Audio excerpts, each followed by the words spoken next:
Going into university, I thought I wanted to be a product developer, but after I'm doing it, I don't really know if I want to do that. I know I like research, and I'm just doing what I like right now. I'm not really Yeah. worried about 5 years down the line.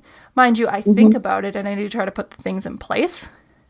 I just think that people put so much stress on themselves with these grades, and I do think that they are, of course, important, but think about your options. And then again, you don't need a 90. You don't. And if you're not planning, Yeah. and for most people, going to graduate school is a very small fraction. To be honest, I'm not choosing it because I think it's going to get me farther in the industry. I'm actually not. I'm actually doing it because I just enjoy it. I enjoy it Yeah. right now in this process. And Yeah. most people aren't going to choose graduate school, and that's fine. So if you think that that's going to be your option, you don't need to get perfect grades. Hello everyone, the FoodGrads podcast is back. I hope you all had a great winter break and used the time to relax and reset. I know I sure needed it. But here we are, and we're full of a new, exciting year full of great conversations with all areas of people in the food industry. If you're new to the podcast, hello and welcome. This is the FoodGrads podcast, the podcast where we explore the fascinating career paths of people in the food, beverage, and hospitality industries. I'm your host, Veronica Hislop, a molecular science graduate student and career partner with FoodGrads. You might have already noticed that was my voice at the beginning of this episode, and that is no mistake. To start off this new year, we have a podcast where I'm being interviewed. Yes, I thought that this would be a great time to do so because when listening to podcasts, I like to learn more about the host, so here it is, here's my story. But this isn't a monologue because I am being interviewed by Anjali Patel, a new contributing blog author with FoodGrads, and she already has some blog posts on there, so stay tuned for more of her on this podcast as well on the blog. In this episode, Anjali sat down to ask me questions about my journey in the food industry from high school to now and why I decided to go to graduate school after working in the industry for a year. We also dive into my program a little bit more, and we get to understand why I'm not in a food degree program despite my very extensive involvement with it. So enough with that intro, let's get into the show.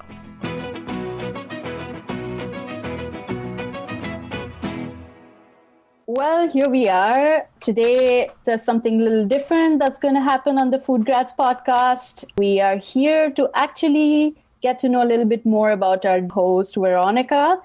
And you must be wondering who's speaking at the other end. Well, I am Anjali Patel. I am a new contributing writer at FoodGrads. And this podcast is actually all about Veronica and her journey. So how do you feel, Veronica, being on the other side of the podcast? Oh geez, it's been a while since I've even been on the podcast. I can see why people get nervous when I email them, but hopefully we can have a good conversation. I'm actually quite excited because have only recently joined FoodGrads, and I feel this is like a really good platform to get to know more about you. We have exchanged only a couple of emails regarding work, so I'm actually quite excited to know a lot more about your journey. So let's talk a little bit about your story towards your graduate school. How did that happen? How did you get into your program and like that? So I guess there's a short version and there's the long version, because we could start going all the way back to when I was in high school, and I think I'm going to start there because I don't think that I've shared that journey. I've kind of put bits and pieces throughout the podcast episodes. My journey probably starts with when I was in high school. So I actually wanted to be a baker when I first was in high school, and that was like my set goal and all that. And I don't really know how the story morphed to me wanting to go into university, but I like food and I like science, so let's go into food science. That was literally my thing. I didn't have this set thing, but I was always interested in the President's Choice and their insider reports, and they had these things that they would come out. So the PC insider reports, I don't think they do them they only do it digitally, but they used to have a booklet that came every Christmas time, and they would put it in the newspaper, and it would have all the new products, and it was so exciting to see all these new exciting things that they were doing. And I just remember thinking that was so cool, and I was like, people make these things, they must be like food scientists or something. So I was like, okay, I'll go into that. That sounds really interesting. So I applied to different universities in the Greater Toronto area. So I applied to like Ryerson, Bresca, Western, anything that was, and University of Guelph, of course. But the thing is, I got waitlisted on everything except for Bresca, which was an all-female university, but I actually had chose not to go because I didn't want to move away from home because I just felt with my situation, it wasn't really what I wanted to do. Okay, I got waitlisted. I'll just put Ryerson chemistry in there because I have 2 extra spots. Let's do chemistry and bio. So I just literally threw those in. And circumstances led me to that was the only thing I got accepted into, despite having grades that were in the range. So I was like, okay, I guess I'm going to Ryerson. Sure, because it was the only one accepted me. And so going into Ryerson, I knew at least I wanted to do their co-op program, like, because I think about how important it was. And I know being in chemistry is such a general degree. So I got into the co-op program after making sure that my grades were good in university, and that's actually where I got my first internship, which was at Gailey Foods. And I worked in quality control, and they liked me so much, and I bothered their other departments so much that I stayed in their R&D department for my internship. So I stayed there for a year, and honestly, it was like one of the best experiences. And if you listen to Sonia's episode of the podcast, I'll talk about how my internship came from knowing a person. So my boyfriend's mother's boss's cousin worked at Gailey Foods. Wow, that's quite a long set chain of communication. Wow. Yeah, and for the longest time, I didn't even know that the person that I was talking to was not even in that chain of people. So it goes to show to make sure you tell everyone that you're looking for a co-op position, because honestly, you never know where your connections are going to go. Have a good relationship with your boyfriend's parents as well. That's a good advice. But so when I was at Gailey, I worked in their quality control department for my for their internship program. I was working in their butter plant, so I did a lot of the standardized testing, making sure like the quality parameters were set. So that involves like making sure that the butters were the correct weights, the packaging was on correctly, at receiving, that like things were of standards. So I was kind of like that extra help in that lab. If they had too much paperwork, I would help them file it. So it was a really good experience. I loved their department, but a lot of things with QC, R&D, they would funnel in some tests and all that. So that's how I started talking with actually 2 of the other students who were in Gailey Foods for their internship program for their R&D. So they actually went to the University of Guelph. These people that I still know now, they worked at Gailey Foods, and it was like a great experience. So I got to help with their pilot plant. So if one of the R&D technicians wanted to try a new cottage cheese product or try like a new sour cream or any of the projects that they're working on, I was down in the pilot plant making them, which was so much fun. Being that first stage, I mean, seeing the many reiterations and trying new flavors, and they really got me involved working with them. So I really felt that I knew what the R&D experience was from it. That experience was so valuable. So I stayed there for a year, and then when my co-op was up, I came back to school and I finished my degree, but I knew from there I wanted to go into the food industry. I knew like this was awesome, and at that same time, that's when I started getting involved with FoodGrads.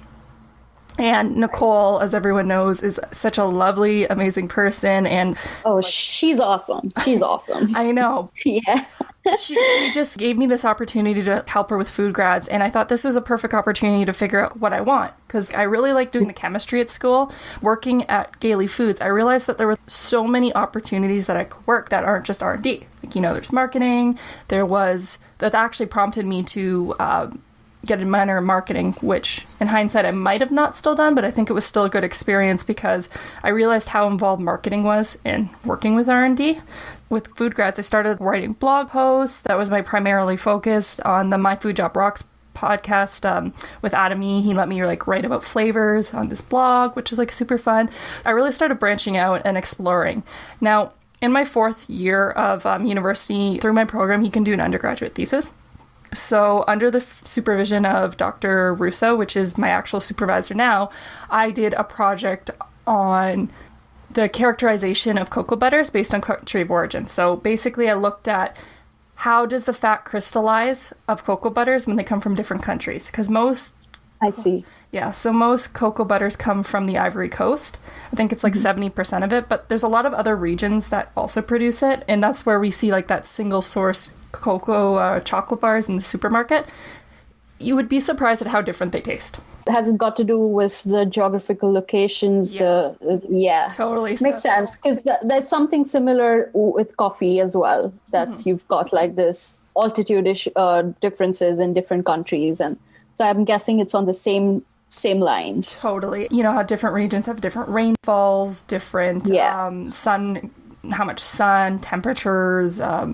Different regions also, they ferment their beans in different ways. Some put bamboo over top of it. They have all their different methods. So how many countries did you compare in this? 5. I did Ivory Coast, Mexico, Colombia, and the other 2 elude me right now. But it was really fun.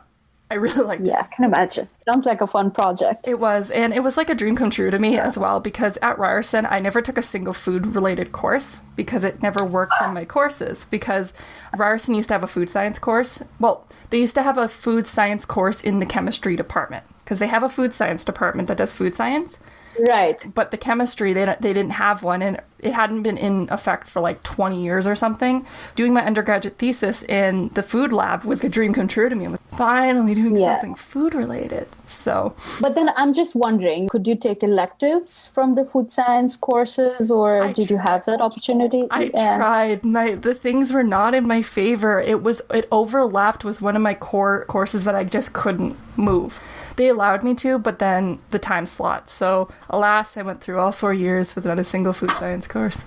Oh, wow. But then you're in the food science world, so it doesn't really matter what you end up studying, Exactly. But I just want to drive back a little bit, and I was just curious about your high school, because I do know that food science is something that's not rightly promoted in high school. I feel that when I was in my high school, I could barely think of a future in food science. I mean, I didn't even have that thought in my head, because everybody in school just talks about engineering, medical, those mainstream courses that we always talk about. So do you also feel that you had the same journey? I relate to your journey quite a bit, because even my bachelor's is in chemistry, and I dived right into it because honestly, my entire thing to dive into it was that it was just one of my favorite subjects, and I did really well at it in school. So for me, it was, this is the obvious choice. I'm going to figure out when time goes by what I want to do basically with my chemistry degree. So I'm just wondering, did you feel the same, that if you would have been helped by your teachers or the school program to know a little bit more about the food science degree right during your high school, you could have planned your journey towards food sciences much better? For me personally, I feel like my experience is different. So on the first fold, no, I don't think that food science was promoted whatsoever in my I don't actually remember a single conversation relating to it. Again, coming back to being someone I liked science, and I was at one point I thought, I'll study, I wanted to go into neuroscience, and at one point I wanted to be a funeral director or a cake decorator. I'm not joking. These were things I genuinely was considering in my 4th year, and that was one of the things that I kind of didn't like about, at least with Ontario high schools, is that the cooking courses were, or hospitality, they're college bound. So at our school, they'd have applied, or I don't even remember the terms, but it's basically college or university directive. And once you hit your grade 10 or grade 11, you have to divert if you're going to choose to university or college. I applied for colleges for their cooking programs, and I got accepted into all of them. But then the window to accept college applications is earlier than the university. So if you don't accept college, you have to go to the university. But I know I'm going off on a tangent. Definitely no, my high school didn't promote it at all. But again, I applied to university food science programs, and what didn't let me get in it was my grades. So it wasn't me not wanting to choose those. It's just my grades weren't bad. High 70s, low 80s. It wasn't 90s. I didn't plan on going to medical school or those high programs, so Ryerson took me. Yeah, I was just curious, because I do feel that if schools start promoting this industry more, we can have so many more people joining it. Totally. Okay, let's move a little bit forward. Why don't you tell us a little bit about your non-food science program at Ryerson University now? Because I do understand what you're pursuing now has sort of nothing to do with food industry in the bigger sense of it. Yeah. So you are right. So once I graduated, I actually did work in the quality assurance for a year, and I just felt it wasn't, I kept thinking about my research. When I graduated, I wasn't sure if I wanted to do a master's or not, so I was So I went and worked for a year, and I figured if I wanted to work, I'd keep working. But the environment wasn't just, I just kept thinking about, I want to do a degree. Like, I just really missed it. So I loved my experience in my lab with Dr. Russo, as well as my other lab mates. It was such an amazing experience with them. And I just basically emailed him up and I was like, hey, I want to do a master's degree. Do you have any room in your lab? Yeah, sure. Apply by this date and we'll get you set up. Now, the thing with Ryerson is, I know your question is, I'm actually, as many of you have heard with the podcast, I always introduce it with, I'm in the molecular science program, and people are like, oh, that's not food science, but it really isn't. And honestly, the reason I chose this program is because of my supervisor and his research. Dr. Russo is very well known in the fat crystallization space as well as the chocolate industry. So I knew going into, if I'm doing research, well, my focus is going to be doing my research. It's not going to be doing courses, because at Ryerson, in our molecular science program, during your master's degree, you only have to take 3 courses. So it's not like a course-based thing, because they really want you heavily to focus on your thesis. So I knew I would just be focused on my thesis. And even though my degree name is molecular science, at Ryerson, that encompasses everything from biology to environmental science to, there's some students that are studying cannabis ecology. It's everything. Basically, it's just science. If you're in a science thing, it's at Ryerson. And so it's a really small program, but I think that's their strength, is because I do these seminar courses every week. So Monday and Tuesday, we listen to all the other students in our course and they present their stuff. And I think that you get a better range of topics and see how they can apply to you, and you become more of a diverse student, because I think that sometimes if you focus too heavily on a subject, you can get pigeonholed into it and you get too ultra specific, and it might blind you to the outside worlds of research. And Ryerson is very collaborative, where a lot of our departments work with each other, and that's another unique thing I love about them, is that it's not competitive. It doesn't feel like, oh my god, I gotta hide my data from this other group in the other side of the hall, because, like, no, it's like, you need some help with the data science, you go to the other lab. There's just so many people you can work with, and that's why I ultimately decided to stay at Ryerson and do molecular science, because I like the environment. My lab group is amazing. I can talk to them. There's so many experiences. We have people from all over the world in our lab. We have people from different experiences. I just chose molecular science. I don't really like the name, but I get to spend so much time focused on my research that I don't even feel that it's a bad thing. Yeah, wow, because your program sounds so different from the one that I've been through. And it's exciting to know that it's really just focused on research and not so much on courses. Mm-hmm. That's brilliant, because that gives you like a lot of clarity if you are the kind of person interested in that journey. Well, with you, I feel you were much more clearer way before you took on this role, that, okay, this is exactly what I want to do. You knew the supervisors. But I'm just wondering, like, for people who are like trying to figure their path into the food industry, mm-hmm. Just from a perspective of a student, would you recommend them going down the path you've gone through, or like, would you tell them to have like a more fixated path towards the food industry, with the courses in food, with the program in food? Like, if you had to like think of another scenario. Yeah, no, I know with a lot of people I know people who have only done food science. They've only gone to food science university. They've only done a master's degree in food science. But I think with both perspectives, you have to just go with what you're going to like in the moment, as well as what works for you. I chose Ryerson because it was close to home. At the end of the day, I could have gone to that university that did food science, but I didn't. And I think it's really about making the experience yours. I specifically knew if I wanted to go in the food industry, I at least need to do some co-op positions in it. I really made sure at least I was tailoring my degree to it. I think both have their benefits. I do sometimes now regret that I never did learn the food science, because I didn't have any background in food specific. I knew about interfacial tension, metallic chemistry, and those concepts do apply to food in a general sense, but it wasn't specific.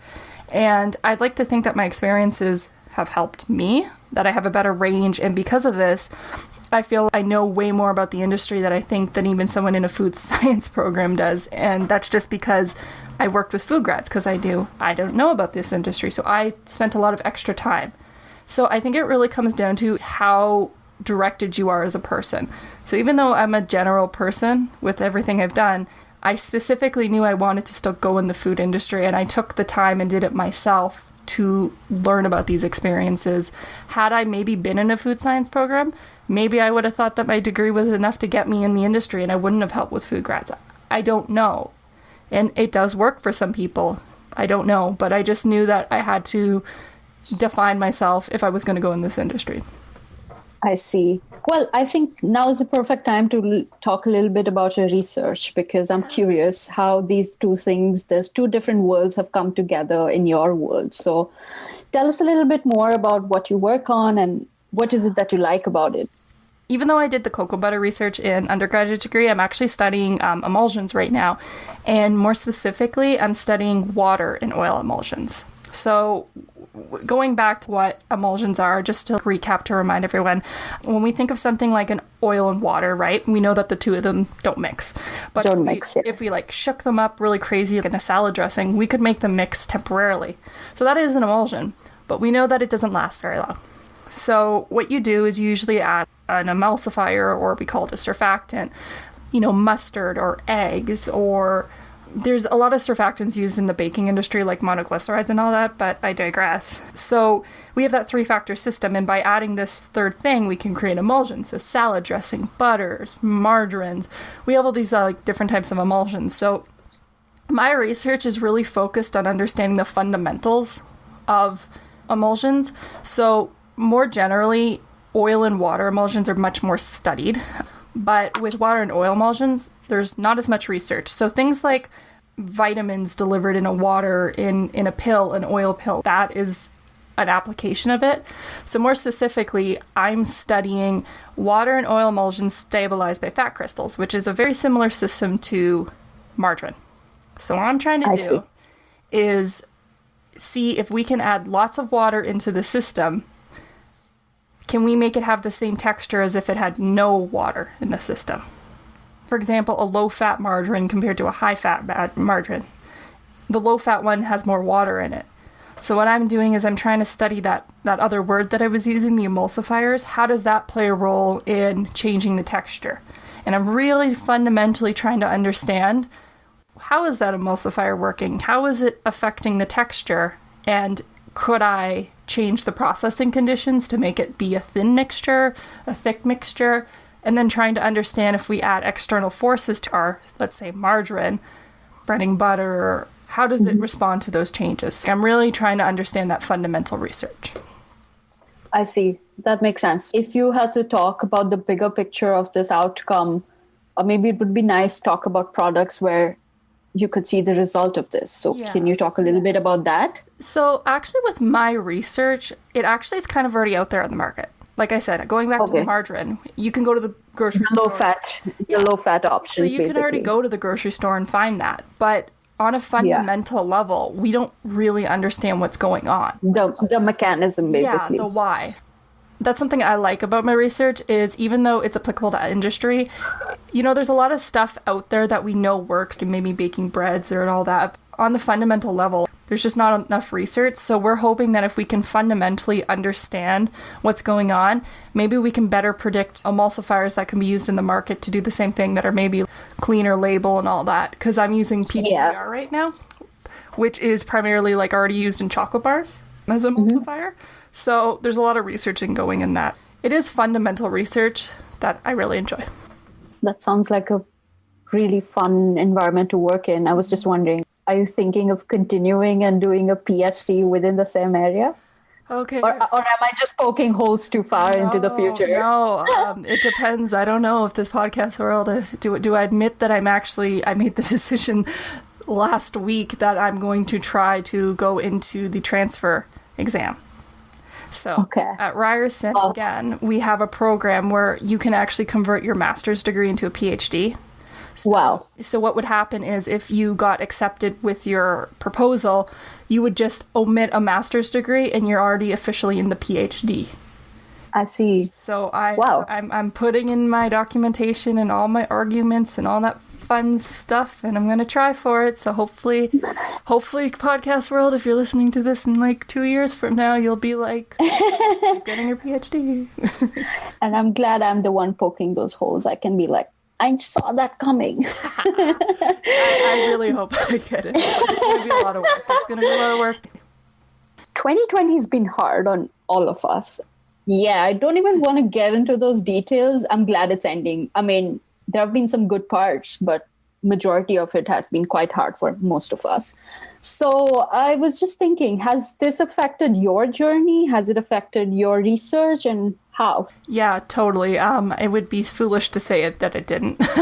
So I live in Ryerson University is located in Toronto. So Toronto for Ontario is the red zone. So I can't say to what other provinces were doing at the time, but when the lockdown had started to happen, so we were at a very extreme lockdown back in April, I believe it was. Everything's starting to blur together. So our university was closed, basically. I couldn't even go in the lab for 2 months. At least. I can't even remember now because, again, everything's blurry. It was 2 or 3 months. I wasn't even allowed to go into the lab, which was very frustrating when I had actually finished all my courses and tried to plan for the full summer. I'd just be in the lab every day.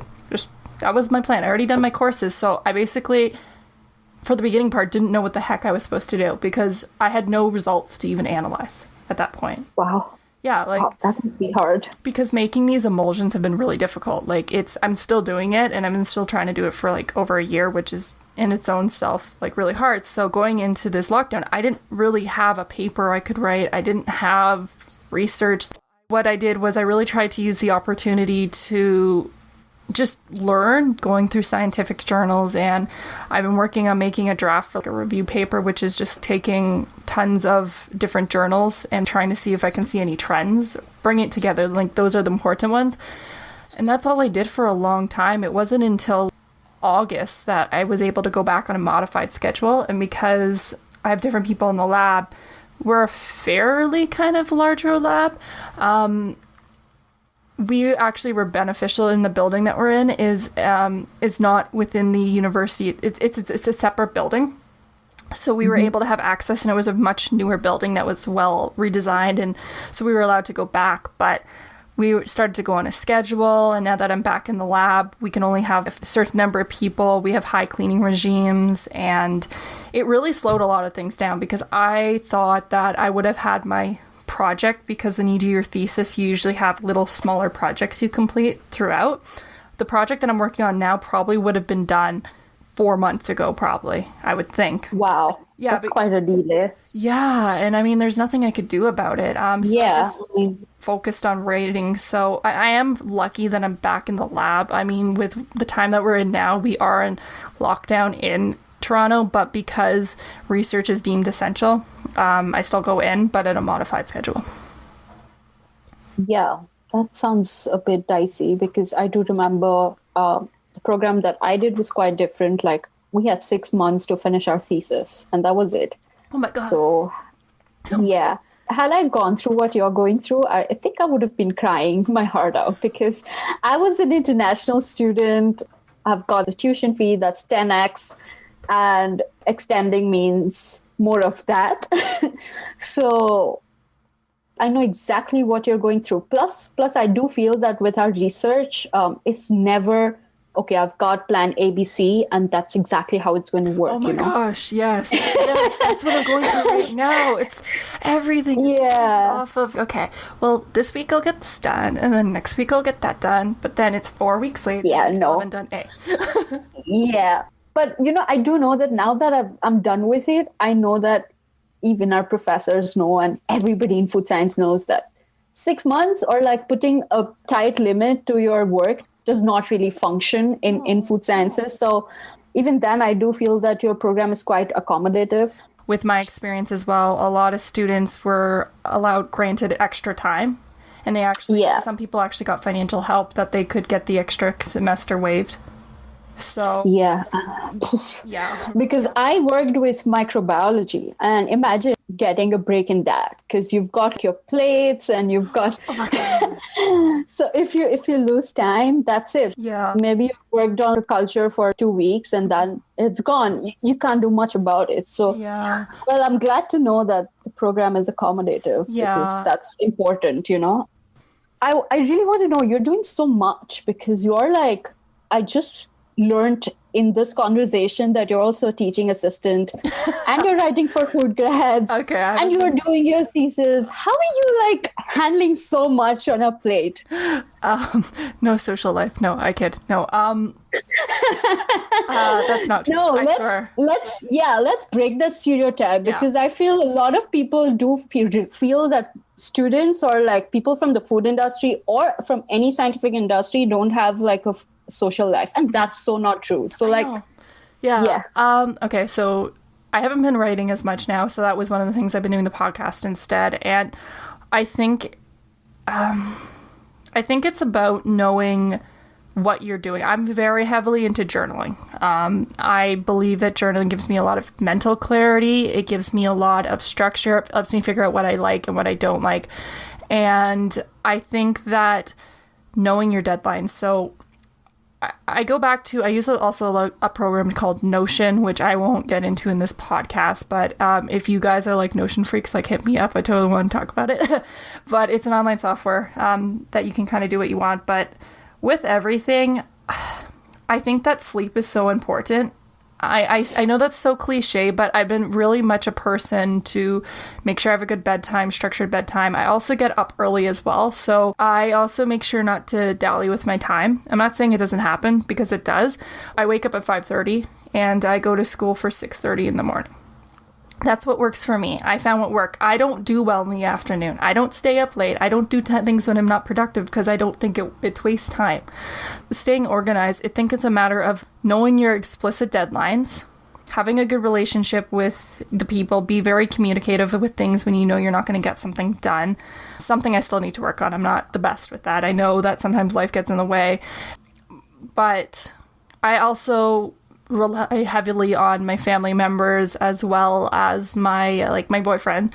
I mean, I've been together with him for so long that he is my family at this point, but I think that you should really lean on your relationships to give you strength with a lot of things. Make sure to communicate. And I think that if you communicate things out, I know that I'm getting away from like organization and time management, but I feel like if you're a happier person, that's what actually makes you more productive. So putting their time in relationships and like journaling out thoughts and having more mental clarity, I think those are the things that let you do more. And they sound so counterintuitive, but like taking care of your body, like exercising, talking with people, by having a light mind, I feel like that's when you really can start doing your good productive thinking work. Because if you don't try to take too much time into your like failures, it's something I'm definitely still working at, but being really reflective of yourself. And I think that once you know what you want, I think that's a key.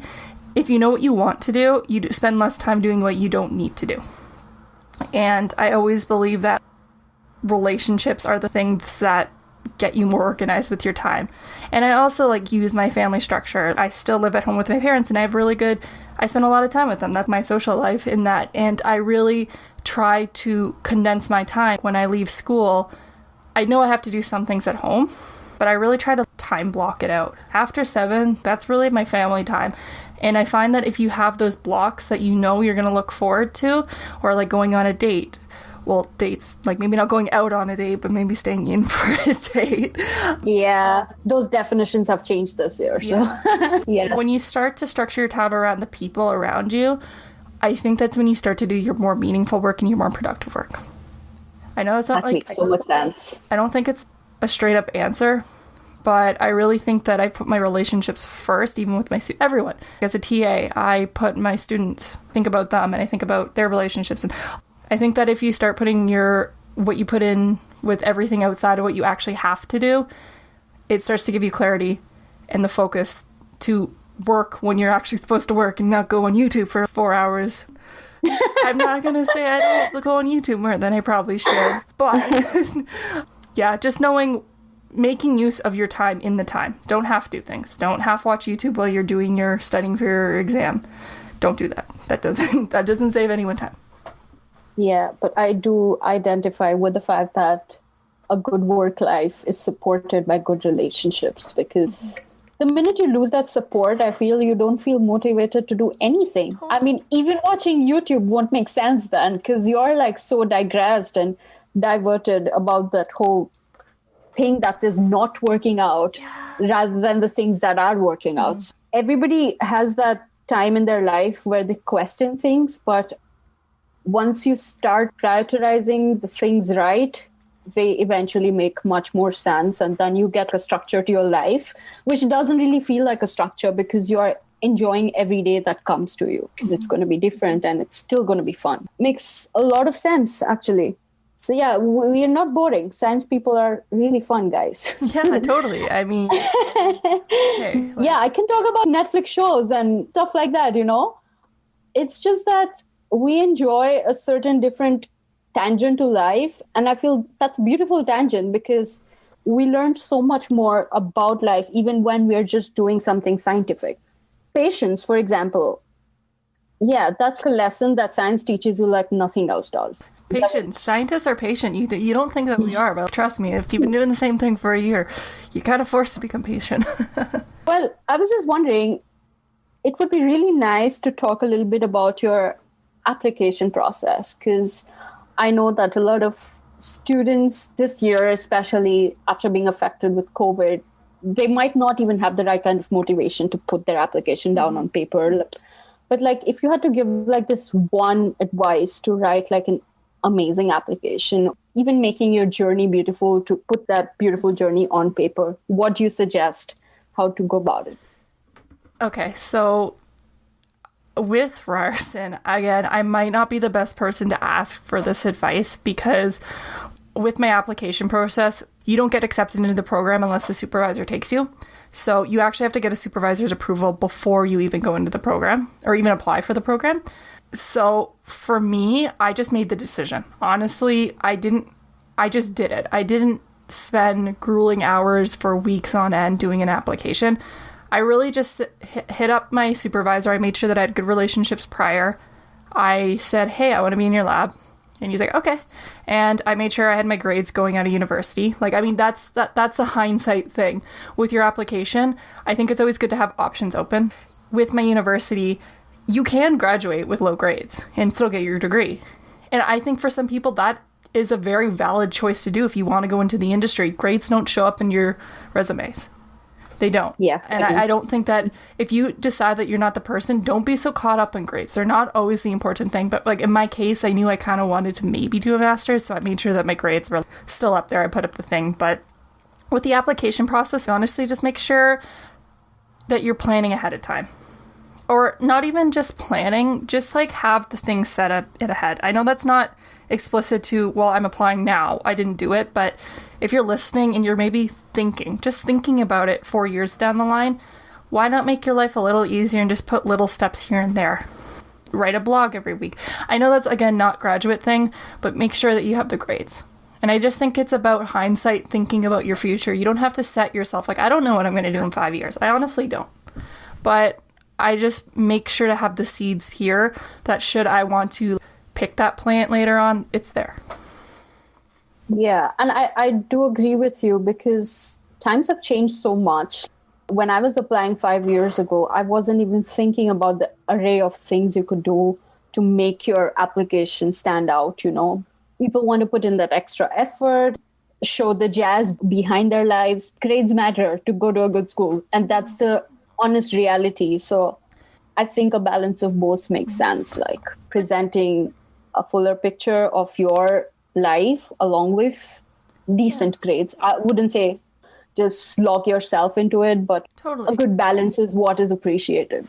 I would always tried my best and all that. In university, I knew going into the master's degree program, I didn't need a 90. So I'm not going to try to get grades to get perfect. You don't need perfect grades.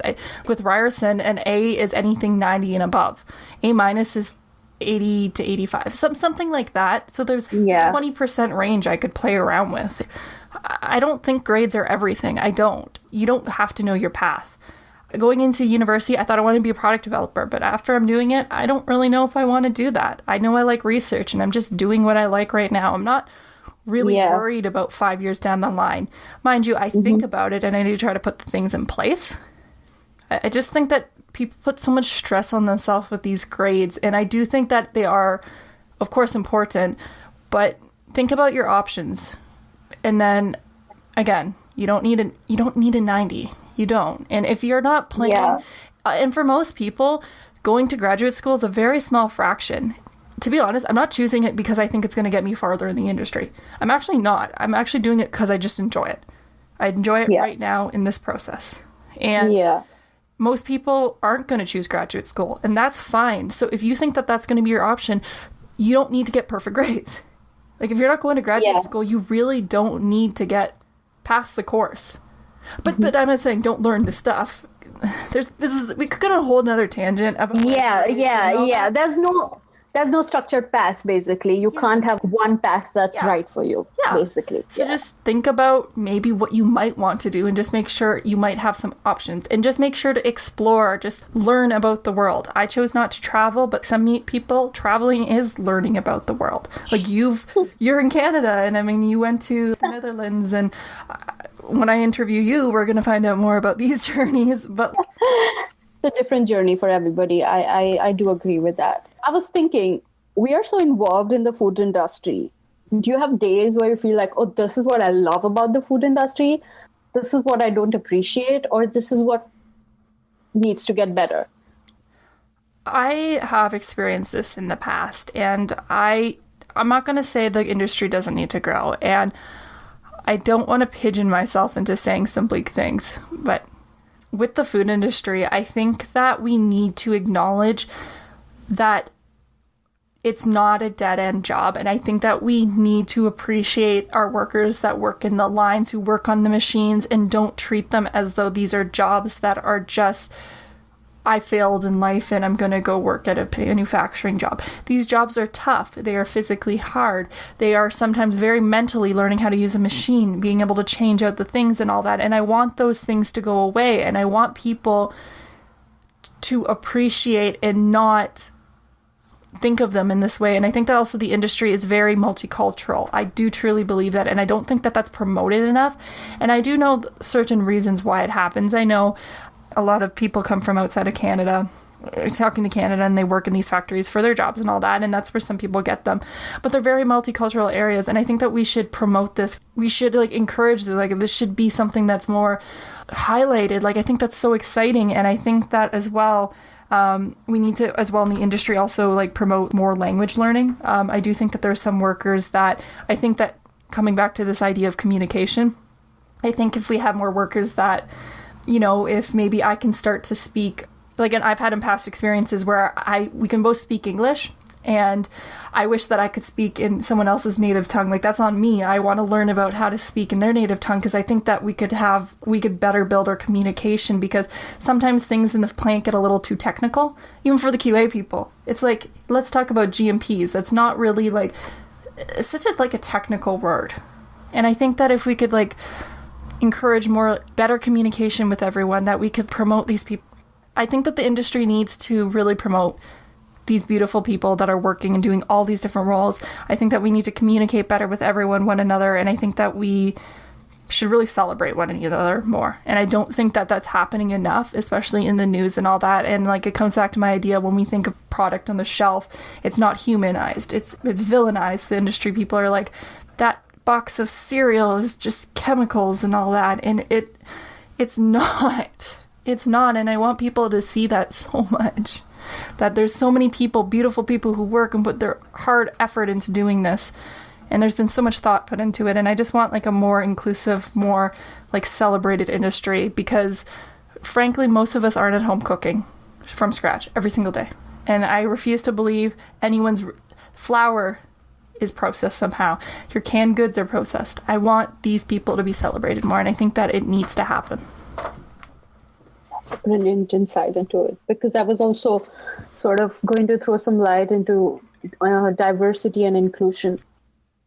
So I do understand how important it is to have a work environment where you, of course, respect everybody, regardless the position they hold in the company, but also in multiple roles, you need this diversity to be included because...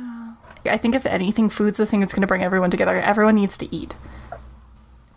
Yeah, the way I look at the world, it's not going to be the same for you. And that's where change happens, because even this conversation that I've had with you right now, I've learned like 20 new things and something's changed in my brain, you know? And likewise, I'm sure you've heard a few things from me and you've been, okay, no, that's a different perspective. Yeah. Yeah, I was just thinking if you have good recommendations for podcasts, for books, for people one should follow. Okay, so I have a few things. I kind of jump all over with everything. For podcasts, I'm just going to like rapid list them. The Food Professor podcast, which is done by two professors in Canada. And I really like this one because it's about Canadians' food habits and it's coming from a researcher. So I really enjoyed that one. So I like their like perspectives on things, and they get a lot of good guests from bigger companies, which a little jealous. I got to get some big people on my podcast. Appreciate it. We'll get there. We'll get there. Let's envision this for 2021. Yeah. The OG, My Food Job Rocks, with Adam Yee, doing an amazing job. It's like 245 episodes. He's like the inspiration for this podcast. So I thought so. I follow him and I thought so. Yeah, totally. There's also the Gastropods podcast, which is science and food. Love that podcast. There's the BBC British Food Chain. That's a good one. It's British perspective, but I think that they talk about more nuanced topics that might not be explored in some other ones, which I really enjoy. I always encourage listening to other people's stories, like the Tim Ferriss podcast. It's really good to do it. If you're a student, I like the Emporium podcast. That's really good for students. In terms of books, I don't read as many food books as I used to. It's just my books now are now literary journals. If you want to learn about emulsions, I like Emulsion Principles, Practices, and something by McClements, which is like the OP person on emulsion science. But for actual books, I recommend The Third Plate, which is by Dan Barber. I don't know, he comes up with like what the ultimate food of the future plate would be, and it really dives into so many topics of that you wouldn't thought. He was thinking about like where he gets the grains, if it should be vegetarian, and then he starts to deal with food communities, places where like overfishing, why is it overfished, and he talks about the real people working there. It's a really insightful book. They have an audiobook version, so I highly recommend that one.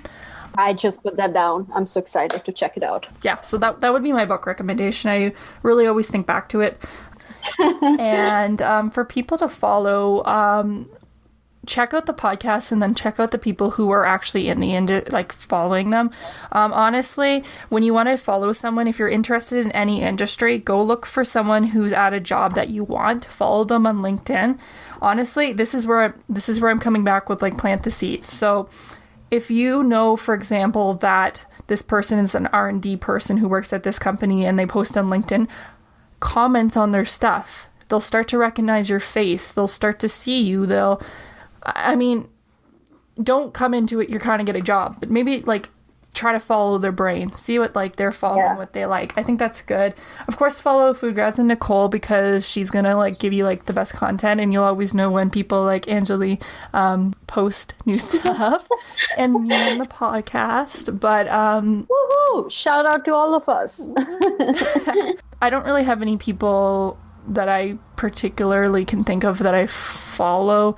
Honestly, just go on my LinkedIn and look at my connections, and then you'll see. I can't think. Best advice. That's the best advice. But if you are going to connect with anyone on FoodGrads, or I mean, even in LinkedIn in general, I'm just saying, like, shoot a message on your like invitation. I think it get instantly. If someone looks for a follow, and I didn't respond, it might have been just because you didn't say anything. And I kind of want to build like an actual connection with people, because LinkedIn also has an option too where you can follow people but not actually be a connection. So if that's what you're worried about, you can follow someone and then build up that reservoir. Build up that relationship. Yeah. So that's I guess that's what I would do. That's everything I can list off.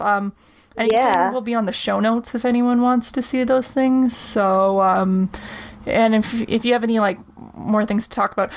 There's also Darren Detweiler, which is a professor at Northeastern University. He's done a lot of stuff with FoodGrads as well, and he had a podcast episode on the Adam E podcast, highly recommend, and he's really trying to change like the future of food safety. So I would probably say him if I'm thinking about it. Yeah, so coming to that, where do people find you? Anything FoodGrads related, if you reach out, it would probably end up getting to me somehow if you said I love Veronica. Yeah, that's true. But the easiest way to connect with me is through my email for FoodGrads. So that's veronica@foodgrads.com. You can also follow me on Twitter, which is Hislop Veronica. So HISLOP Veronica. That's Twitter. There's also LinkedIn. I'm Veronica Ann Hislop. Yeah, those would probably be the best places. I think if you also like message on the Instagram. Yes, I know I'm not the best with Instagram, everyone. It's a lot of work trying to do everything, but you can also find me there. You're a hustler, so that's cool. Ooh, never got that. But yeah, I guess we've had a wonderful conversation. I've enjoyed my time. I didn't really realize where time went by, and I think I've learned a lot about you within this 1 hour than we have learned about each other in the past 4 emails that we have shared about work. Well, I would think so. That's a great thing about a podcast is like, when do you ever sit down and talk to someone really genuinely for like an hour? Yeah. And I feel like 2020 is the best time to like do this platform, because you want to meet people, but you cannot. But then this is the way out. And like, you can still make so many new friends, meet so many new people. So I feel it's brilliant. But yeah, I had a great time, and I hope you had a great time too, talking about your journey. Of course I did. It was weird to talk about myself. I felt like I was rambling because normally I'm used to asking the other person. But I really hope that some people can find value in our conversation. And everyone, you got to watch out because I'm going to be going back to normal, and I'm going to be interviewing you sometime. So keep on the lookout for that. And yeah. That was episode 14 of the FoodGrads podcast. All the notes to this podcast can be found on the FoodGrads website by clicking the podcast tab on the homepage. There, you can find any notes to past or future episodes. If you enjoyed this episode, then please consider leaving a review on wherever you get your podcast. There's like a lot of them out there, so pick whichever one you want. We would really appreciate it. I also recommend that everyone go check out Anjali's blog posts on the FoodGrads blog. Anjali's done some posts on fortification and fermentation. They're great introduction reads, and they use scientific sources, so you know how I'm always about that. Stay tuned for the podcast in the future where I will be interviewing Anjali, and we'll get to know more about her. Anyways, that's it for this week's podcast. Thank you everyone so much for listening. I'll see you next week. Bye!